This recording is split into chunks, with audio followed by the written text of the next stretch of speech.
آپ صلی اللہ علیہ وسلم نے دیکھا کہ ایک شخص سجدے کیے جا رہا ہے، رکوع کیے جا رہا ہے.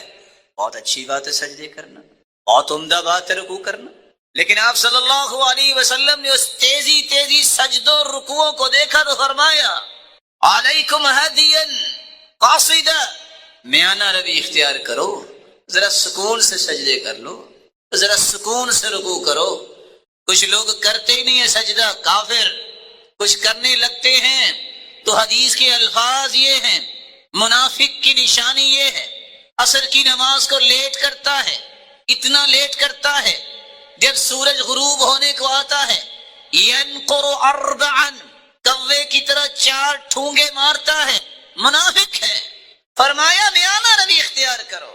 آپ کو اللہ نے توفیق دے ہی دی ہے نماز پڑھنے کی تو ذرا سکون سے پڑھ لو، ذرا سکون سے رکوع کر لو. کیوں فرمایا ان الرجل لیصلی 60 سنہ، ایک شخص قیامت کے دن آئے گا 60 سال نماز پڑھ کے آئے گا. وما تقبل له صلاة، لیکن ایک بھی نماز اس کی قبول نہیں ہوگی. اللہ کے رسول صلی اللہ علیہ وسلم اس کی نماز قبول کیوں نہیں ہوگی؟ کیا اس نے سورۃ الفاتحہ نہیں پڑھی؟ حدیث میں آتا ہے جس سورۃ الفاتحہ نہیں پڑھتا اس کی نماز نہیں ہوتی. اس نے وضو نہیں کیا، وضو کے بغیر نماز نہیں ہوتی. یہ دونوں باتیں بیان نہیں کی.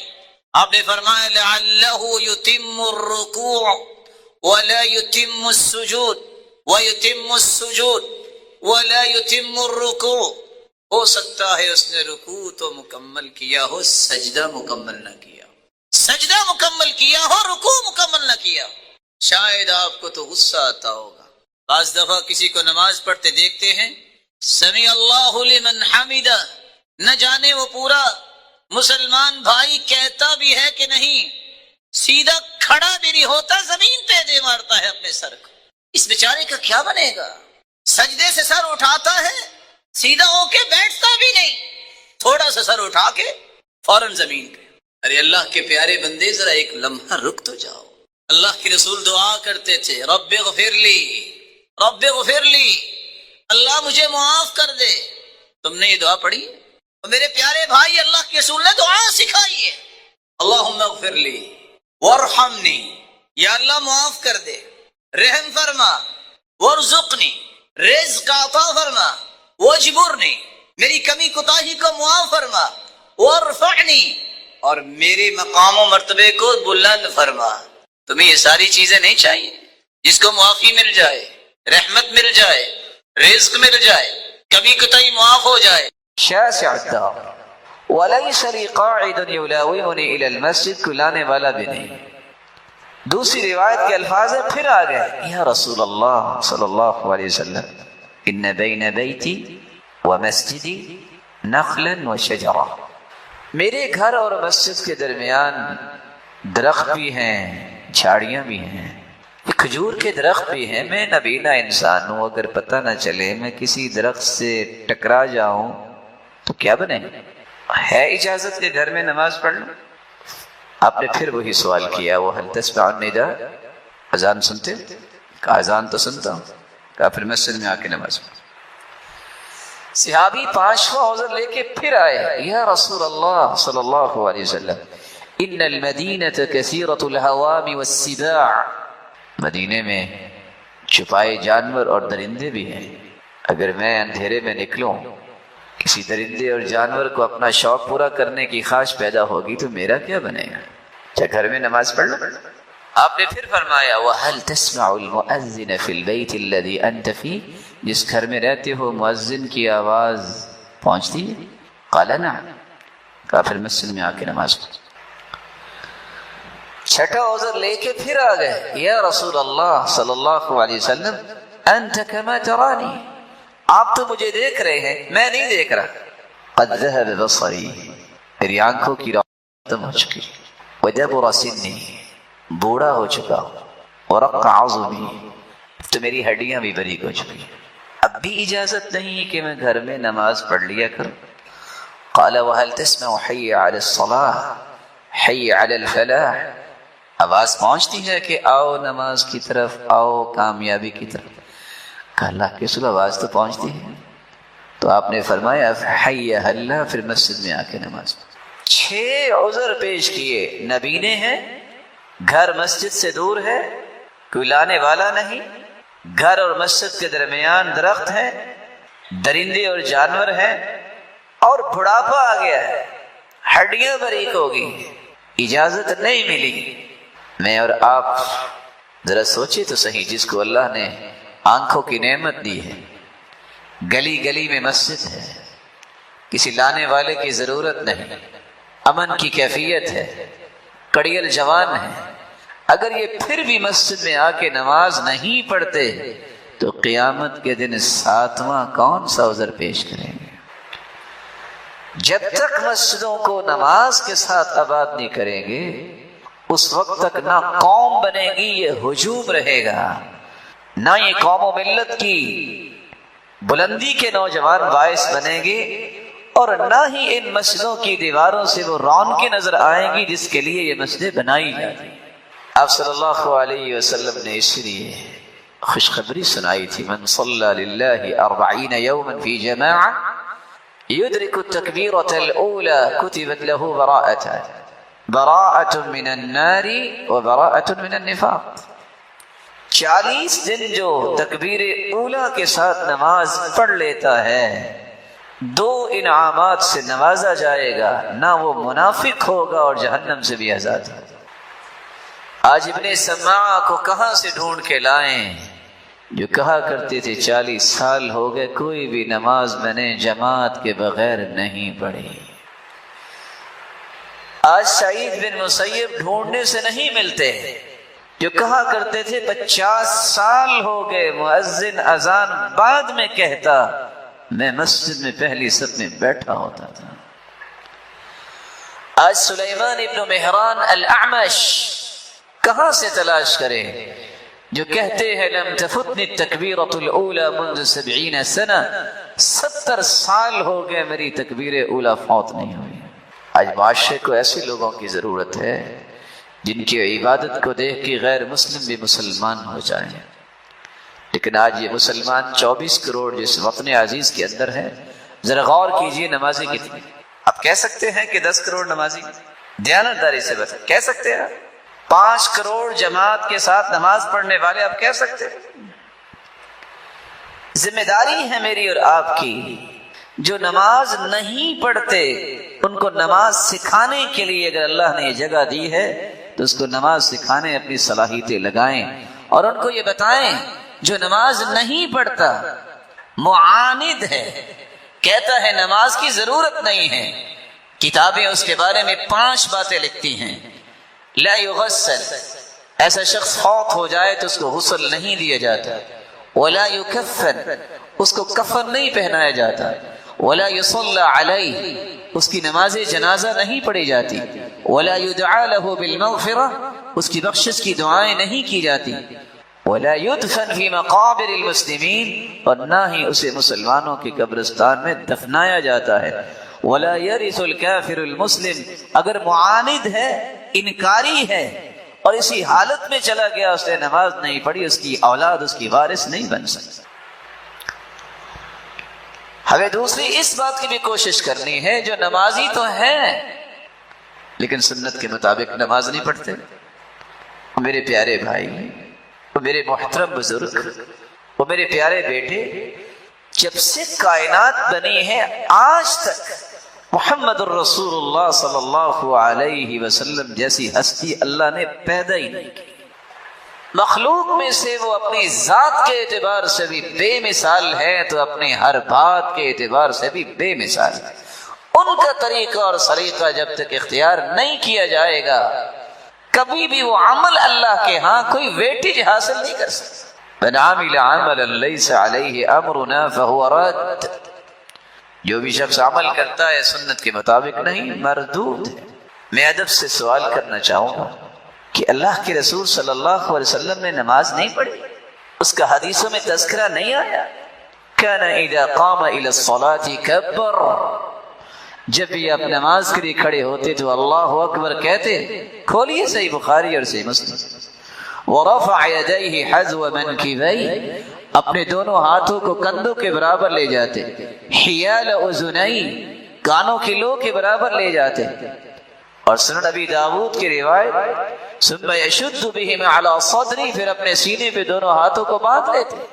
جو شخص اپنی من مانی سے نماز پڑھتا ہے، جبکہ حکم یہ ہے صلو کما رأیتمونی اصلی، میرے صحابہ اس طرح نماز پڑھو جس طرح مجھے نماز پڑھتے دیکھا ہے، اس شخص نے اللہ کے رسول کی نماز کے مطابق نماز نہیں پڑھنی، مجھے یہ بتائیے کل قیامت کے دن وہ اس کا اجر کہاں سے لے گا؟ قبول ہی نہیں۔ پیمانہ یہ ہے، جب تک اللہ کی رضا کے لیے عمل نہ ہو، جب تک سنت کے مطابق عمل نہ ہو، اس وقت تک قبول ہی نہیں۔ سیدنا حسن بصری اس لیے فرمایا کرتے تھے لا يقبل القول الا بالعمل، کوئی بھی دعویٰ عمل کے بغیر قابل قبول نہیں۔ ولا يقبل القول والعمل الا بالنیہ، کوئی بھی قول اور عمل نیت کے بغیر کوئی حیثیت نہیں رکھتا۔ ولا يقبل القول والعمل والنیہ الا باتباع السنہ، اور جب تک سنت کے مطابق نیت نہ ہو، قول نہ ہو، عمل نہ ہو، اس وقت تک تینوں کی کوئی حیثیت نہیں، قبول نہیں۔ میری اور آپ کی ذمہ داری یہ بھی ہے، رواداری کا جھوٹا ٹائٹل چھوڑیے کہ کسی کو چھیڑو نہ اور اپنا کام چھوڑو نہ۔ مسلمان ہو تو تمہیں سب کچھ چھوڑنا پڑے گا، صرف اختیار کرنا پڑے گا تو محمد مصطفیٰ کا طریقہ اختیار کرنا پڑے گا۔ تمہارا دعویٰ ہے کہ مسلمان ہو تو تمہیں اللہ کی بات ماننی پڑے گی، سب کی چھوڑنی پڑے گی۔ یا اپنا بیانیہ بدل لو، یا پھر پکے مسلمان بن جاؤ جو صحابہ کرام بنے تھے۔ وہاں تو ماں کہہ رہی تھی بیٹا تم نے اسلام نہ چھوڑا تو میں بھوکی مر جاؤں گی، تم گلیوں میں جایا کرو گے، لوگ اشارے کریں گے یا قاتل امی، اوے ماں کے قاتل کہاں جا رہے ہو؟ تو بیٹے نے جب دیکھا کہ ماں تو واقعی کھانا چھوڑ گئی ہے تو وہ اٹھے تھے سعد اور کہنے لگے یا اماں، میری ماں تم کہہ رہی ہو کہ تم بھوکی مر جاؤ گی اور میں دین چھوڑ دوں؟ لو ان لک 100 نفس، میری ماں ایک جان ہے نا، اگر اللہ تجھے 100 جانیں دے دے، تخرج امامی نفسا نفسا، ایک ایک کر کے 100 کی 100 جانیں نکل جائیں، میری ماں میں دین نہیں چھوڑ سکتا۔ ایک منہج اتنا کمزور تو نہیں ہے نا؟ جو بے نمازی ہیں ان کو نمازی بنانے کی کوشش کریں، ان کو بتائیں نماز کے بغیر کوئی دین نہیں، اسلام کا دعویٰ بیکار ہے اگر نماز نہیں پڑھتا اور انکار کرتا ہے۔ جو نماز پڑھتے ہیں انہیں سنت کے مطابق نماز پڑھنی سکھائیں، اور جو سنت کے مطابق نماز پڑھتے ہیں اور پڑھتے گھروں میں ہیں ان کو مسجدوں میں لے کے آئیں، ان کو بتائیں کہ مردوں کی نماز گھروں میں نہیں مسجدوں میں ہوتی ہے۔ صحیح مسلم کی روایت ہے لو انکم صلیتم فی بیوتکم لترکتم سنت نبیکم ولو ترکتم سنت نبیکم لضللتم عن سواء السبیل وَلَقَدْ رَأَيْتُنَا وَمَا يَتَخَلَّفُ عَنْهَا إِلَّا مُنَافِقٌ مَعْلُومُ النِّفَاقِ، اگر تم نے گھروں میں نمازیں پڑھنا شروع کر دی تو نبی کی سنت کو ترک کر دو گے، نبی کی سنت کو ترک کرو گے تو جادہ حق سے، صراط مستقیم سے گمراہ ہو جاؤ گے، ڈی ٹریک ہو جاؤ گے۔ اور صحابی یہ کہتے ہیں کہ اللہ کے رسول کے زمانے میں نماز سے پیچھے وہی رہتا تھا جو خالص منافق ہوتا۔ کچھ لوگ کہتے ہیں جی بس کیا کریں، تھکاوٹ ہوتی ہے، سر بھاری ہو جاتا ہے۔ میں مسند بزار کی روایت پڑھ رہا تھا کہ منافقوں کی نشانیوں میں سے ایک نشانی یہ ہے الذین تثاقلت رؤوسهم عن الصلاة، جن کے سر بھاری ہو جاتے ہیں نماز کے وقت، یہ منافق ہونے کی نشانی۔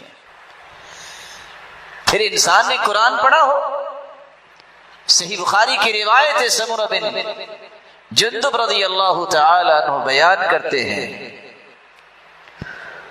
کہ اللہ کے رسول صلی اللہ علیہ وسلم نے فرمایا جب مجھے لے جایا گیا معراج کے لیے تو میں نے دیکھا مختلف واقعات میں سے ایک یہ بھی تھا، ایک شخص بیٹھا ہوا ہے اور ایک کے ہاتھ میں پتھر ہے، اس کے سر پہ مارتا ہے، اس کے سر کو کچل دیتا ہے، پتھر لڑکتا ہوا آگے جاتا ہے، پھر وہ پکڑتا ہے۔ میں نے کہا یہ کون ہے بد نصیب؟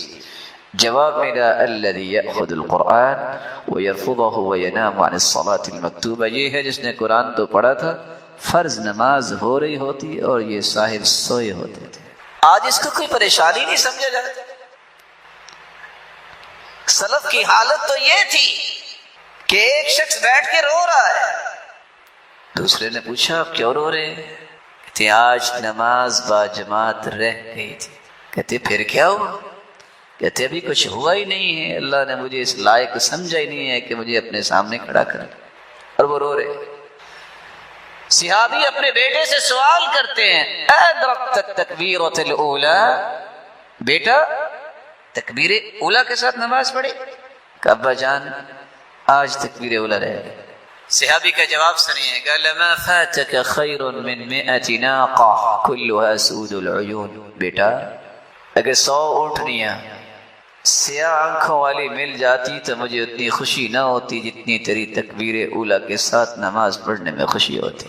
اب میں نے اونٹنیوں کا نام لیا ہے تو بات کا وزن آپ کے سامنے نہیں آیا، میں آج کل کے دور کے مطابق اس کا ترجمہ کر دیتا ہوں۔ اس دور میں اونٹنی جس کا تذکرہ ہوا اتنی قیمتی تھی جتنی V8 آج قیمتی۔ اگر کسی کے گھر کے دروازے کے سامنے 100 V8 گاڑیاں کھڑی کر دی جائیں، 8 کروڑ 64 لاکھ اس کی قیمت ہے، اور کیز اس کے حوالے کر دی جائیں، دیانتداری سے بتائیے اس کی خوشی کو میسر کیا جا سکتا ہے؟ صحابہ کو تکبیر اولی کے ساتھ نماز پڑھنے کی خوشی اس سے زیادہ تھی۔ آج ہمیں کوئی 4-5 ہزار روپے مل جائیں تو نیند نہیں آتی، لیکن نماز کا پوچھے او بس جی دفتر میں لیٹ ہو گیا۔ اللہ کے رسول سے بڑھ کے تو آپ مشغول نہیں ہیں۔ وہ کیسے لوگ تھے، مار مار کے پھونکے، مار مار کے پھونکے، جب لوہا مولڈ کرنے کے قریب ہوتا ہتھوڑا پکڑتے، آواز آتی اللہ اکبر، وہیں رکھ دیتے، کہتے بس اب اللہ ہی بڑا ہے، میرا کاروبار اور میری دکان بڑی نہیں ہے۔ بے نمازیوں کو نمازی بنائیے، جو سنت کے مطابق نماز نہیں پڑھتے اسے سنت کے مطابق نماز پڑھنا سکھائیے۔ اللہ کے رسول صلی اللہ علیہ وسلم نے تو ممبر پہ کھڑے ہو کے نماز کا طریقہ سکھایا تھا۔ آج خطبہ اور واعظین علماء جو ہمارے سر کے تاج ہیں، یہ چیزیں ختم ہو گئی، یہ بڑی ضروری چیزیں ہیں۔ آپ نے کس طرح ممبر سے نیچے اتر کے فنزل القہقرہ سجدہ کر کے دکھایا، ایک ایک چیز سمجھائیے۔ ہمارے نزدیک نماز آج کوئی حیثیت ہی نہیں رکھتی، والعیاذ باللہ۔ مسجد کو آباد کرنا ہے تو نماز کے بعد قرآن مجید کی تلاوت کا بندوبست کریں۔ سچ کہا میرے محترم شیخ نے، ہماری دعائیں آپ سب کے ساتھ ہوں گی، لیکن آپ ہیں مسجد کے مالک، آپ ہیں اس مسجد کو آباد کرنے والے۔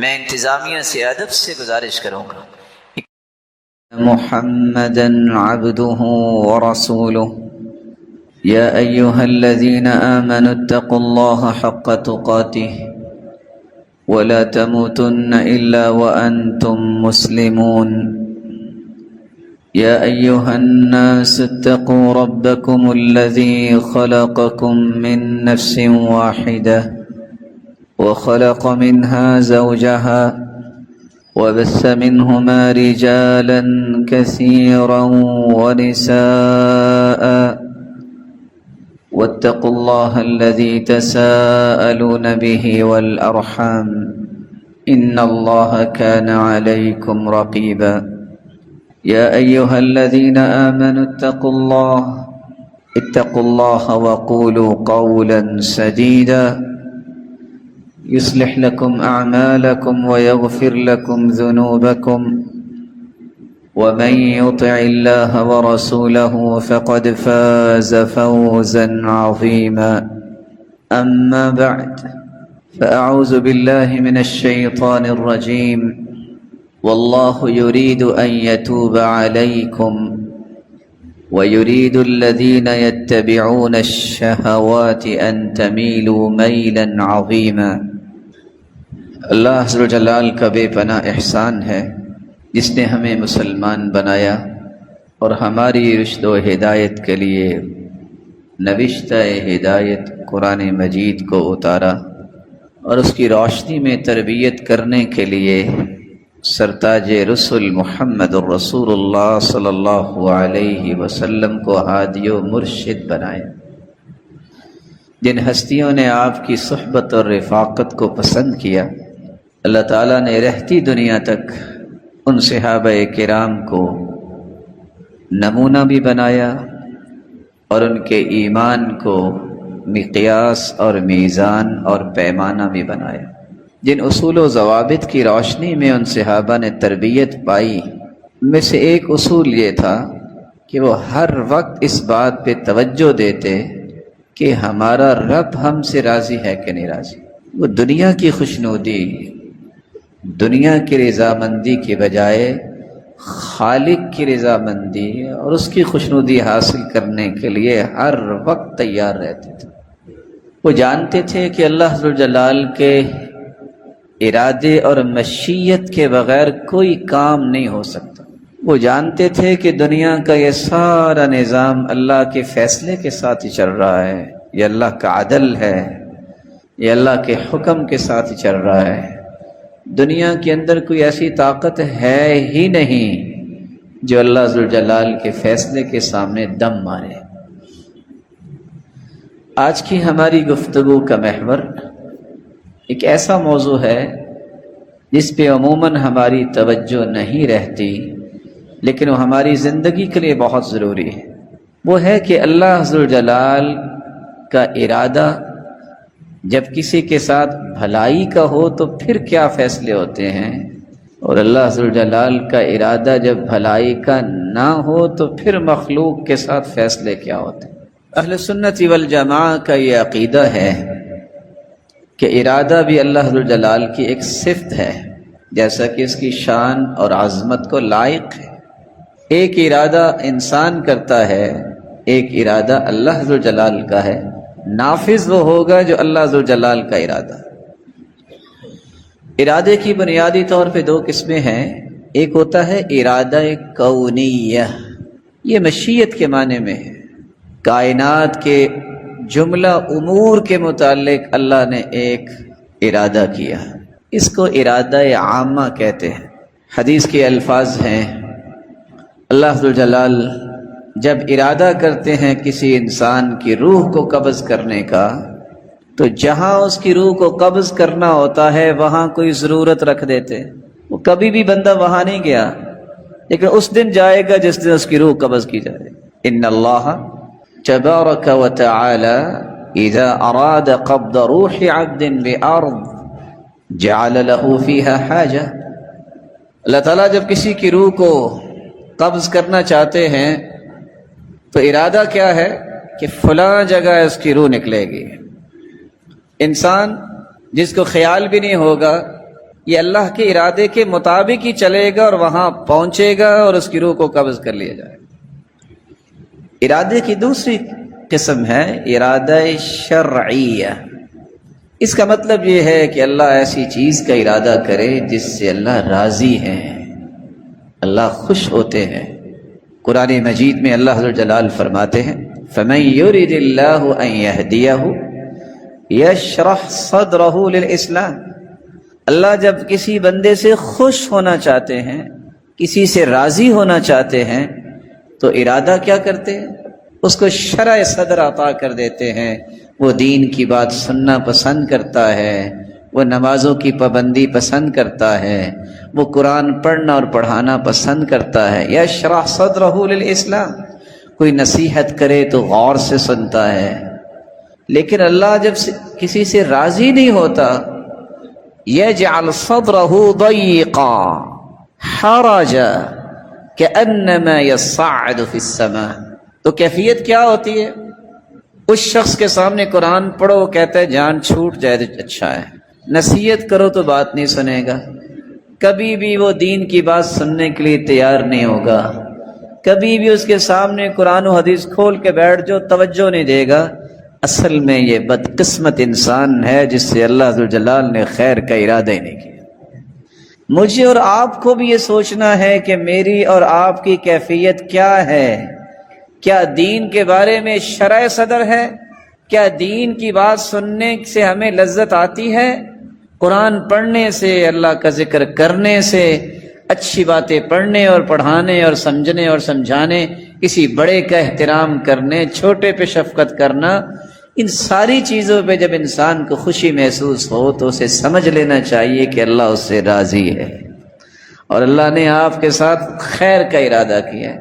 اور اگر یہ ساری چیزیں پسند نہ ہوں، بلکہ پسند یہ ہو کہ گانے سننے ہیں، پسند یہ ہو کہ ورگل گفتگو کرنی ہے اور ایسی مجلسیں اٹینڈ کرنی ہے، تو کوئی آپ کے اوپر وحی تو نہیں آ سکتی، وحی تو منقطع ہو چکی۔ لیکن یاد رکھیے گا، آپ دھوکہ دے رہے ہیں اپنے آپ کو، آپ بدبخت لوگوں کی صف میں جا چکے ہیں جن سے اللہ ذوالجلال جو ہے وہ راضی نہیں ہے۔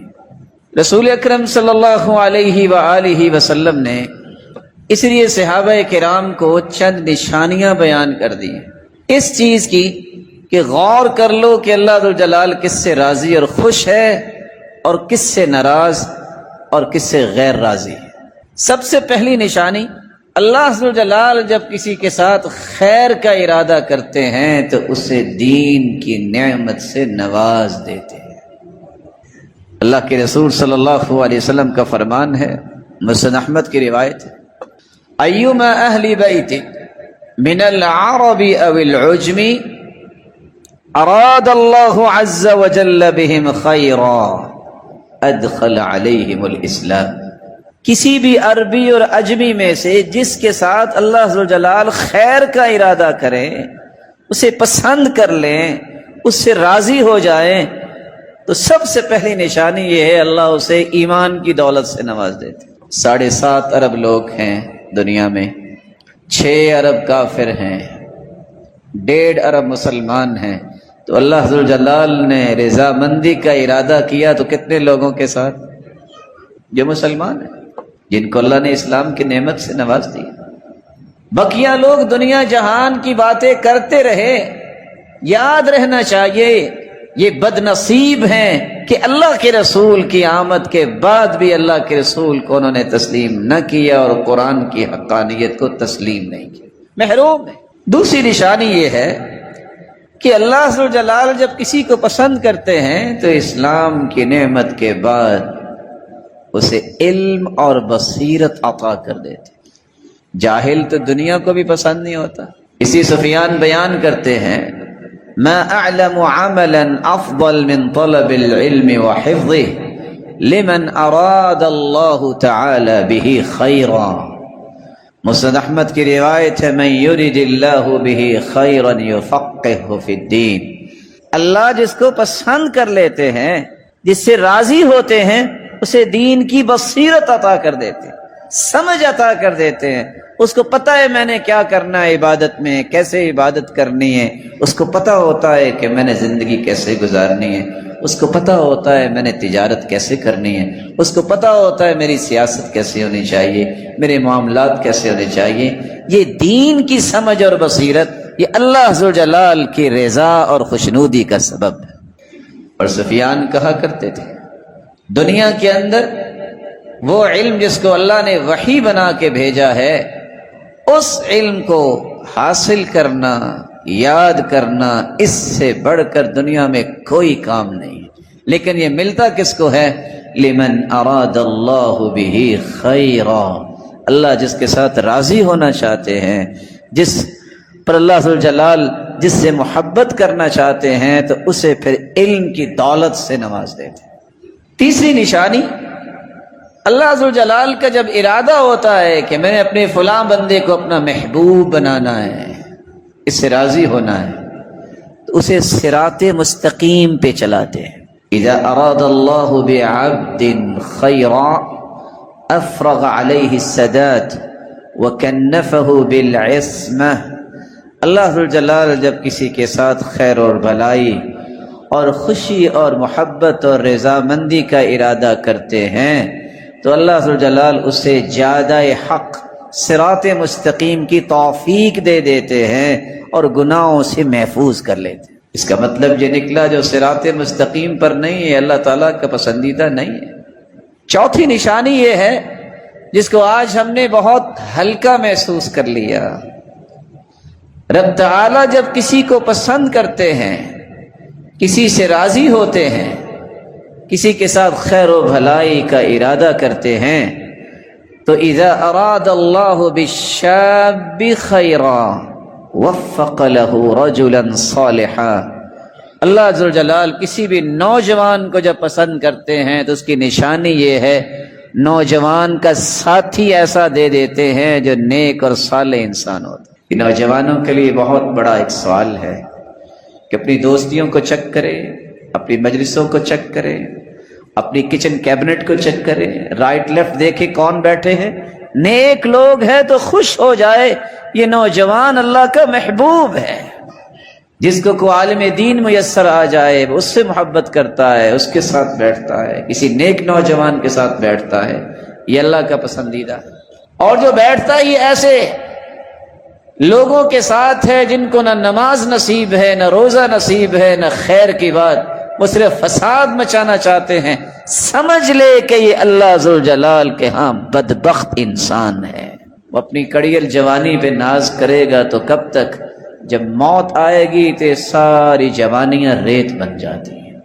پانچویں نشانی، اللہ ذوالجلال جب ارادہ کرتے ہیں کسی سے محبت کا، خیر خواہی کا، کسی سے راضی ہونے کا، تو اللہ تعالیٰ اس کے وقت میں برکت ڈالتے ہیں، وقت کی حفاظت کی توفیق دے دیتے ہیں۔ اذا اراد اللہ بالعبد خیرا اعانہ بالوقت۔ ہم وقت کی قدر ہی نہیں سمجھتے۔ عمر بن عبدالعزیز کے پاس ایک شخص آیا کہ آؤ ذرا بیٹھ کے گپ شپ لگا لیں۔ انہوں نے کیا کہا؟ انہوں نے کہا اچھا تم سورج کو پکڑو، اس کو روکو تاکہ یہ نہ آگے جائے غروب ہونے کے لیے، تو میں گپ شپ لگا لیتا ہوں۔ وقت جو ہے، الوقت کالسیف، یہ ایک تلوار ہے، لو لم تقطعہ یقطعک، اگر تم اس کو اچھے طریقے سے استعمال نہیں کرو گے تو یہ تلوار تمہیں کاٹ کے رکھ دے گی۔ اور اللہ کے رسول کا فرمان ہے نعمتان مغبون فیہما کثیر من الناس الصحۃ والفراغ، دو نعمتوں کی قدر انسانیت نہیں کرتی، ایک صحت کی اور ایک وقت کی۔ جب وقت ضائع ہو جاتا ہے تو پھر بیٹھ کے روتا ہے، جب اللہ نے صحت دی ہوتی ہے تو کوئی کام نہیں کرتا، جب بیمار ہوتا ہے تو تب سمجھ آتی ہے کہ اس سے کھڑے ہو کے نماز بھی نہیں پڑھی جاتی، دنیا کا کوئی کام نہیں کر سکتا۔ ان دو نعمتوں کی قدر کرنے میں لوگ بہت دھوکہ کھاتے ہیں۔ چھٹی نشانی یہ ہے کہ اللہ ذوالجلال جب کسی کو اپنا پسندیدہ بنانے کا ارادہ کرتے ہیں، جس سے خوش ہونا ہوتا ہے، اس کو قلبی بیداری نصیب کرتے ہیں۔ قلبی بیداری کیا ہے؟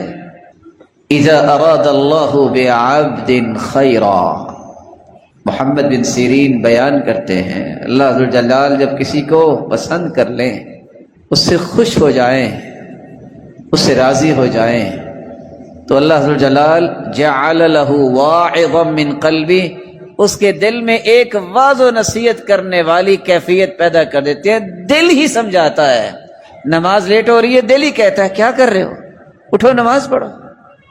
دل ہی کہتا ہے کسی کو دکھ نہیں دینا، دھوکہ نہیں دینا، تم مومن ہو، جھوٹ نہیں بولنا، یہ منافقوں کا کام ہے۔ وہ کیا کر رہے ہو، بڑا ہے اس کا ادب کرو، چھوٹے پہ شفقت کرو۔ دل جو ہے اس کے اندر بیداری اللہ عطا کر دیتے ہیں۔